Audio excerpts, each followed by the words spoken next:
Hey guys, a group of protesters under the aegis of Secure Nation Group SNG on Monday in Abuja staged a protest at the premises of the National Assembly to call on the lawmakers not to confirm the former governor of Kaduna State, Nasser El-Rufai, as minister. The protesters, waving placards, defied the presence of security operatives who barricaded the main gate of the building as they chanted anti-government songs. The group expressed surprise that El-Rufai's name was listed as a ministerial nominee despite his obvious religious correlation that was dangerous to the unity of the nation. They noted that it was quite unfortunate that the immediate past governor of Kaduna State was among the ministerial nominees despite his crimes against the people of the state.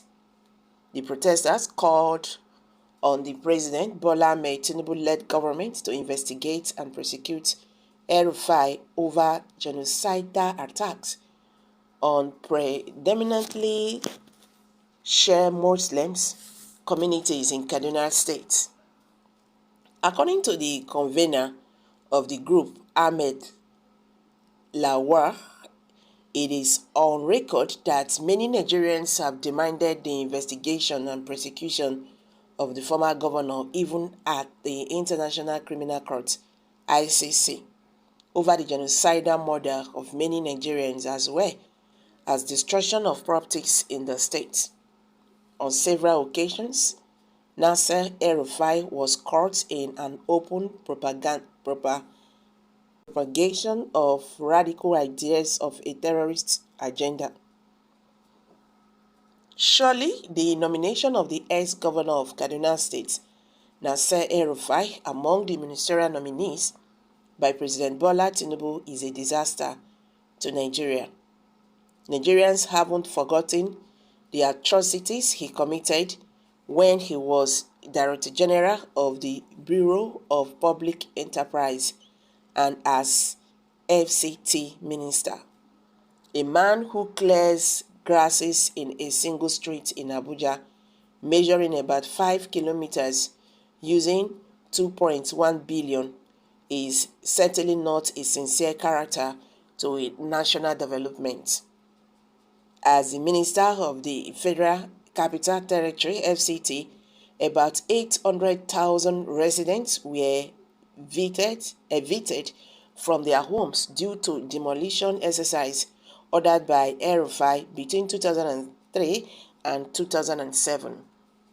We still do not forget how he revoked land and rewarded the same to his family members and claimed decisively that they were Nigerians too.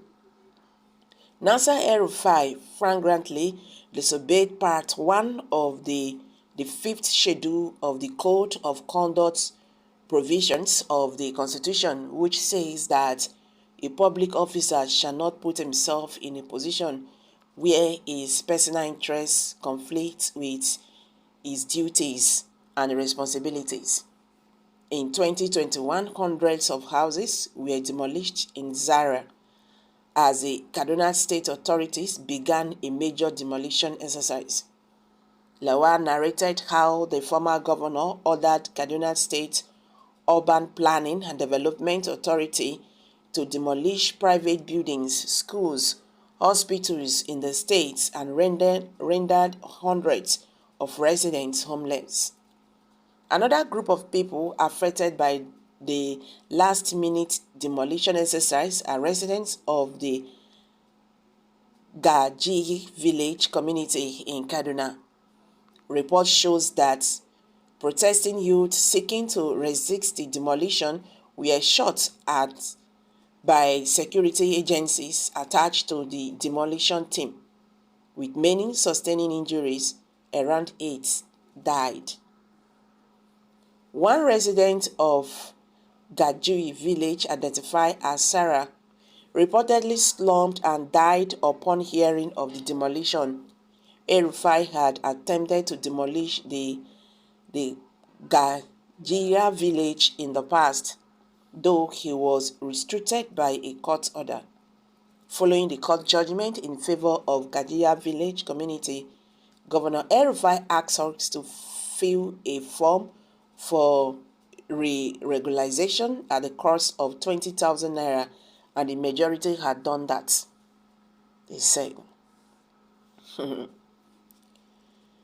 The truth remains that if this government made up their mind to do something, they have made up their mind. We say they don't made up their mind. And there is nothing anybody can do about it. They don't listen to the masses. With all these things they have said about this man, he have no reason being there.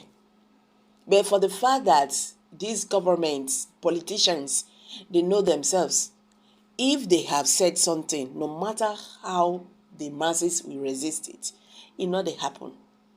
Look at Mwike, look at all of them. See, you see all these things that is happening in this country. One day, these politicians will know that these masses, blood is still running in their vein. They are still human beings like them. Because you are opportune to be there, that does not make you, seeing yourself as Lord. With all these atrocities being committed, and somebody is still nominating El-Rufai as a minister. Who does that? And they told us that President Bola Tinubu, knows it all. He knows how to play the game. Look at the people they are nominating. Just them, the same set of people. Tell me how they are going to change the situation in this country. It's not shocking anyway to me. It's not shocking because he said it's time without number that is going to continue from where the former president stopped. So nobody should complain. You should understand the terrains of all this because he has already said it. He said where President Muhammad Buhari, the former president, stopped, now there it will begin. So it's not shocking. You just have to wait for the worst. That is the truth. Not because, but that is the truth. I'm dropping it here, guys. Kindly share your thoughts below the comment section, please. Do not forget to subscribe to this channel.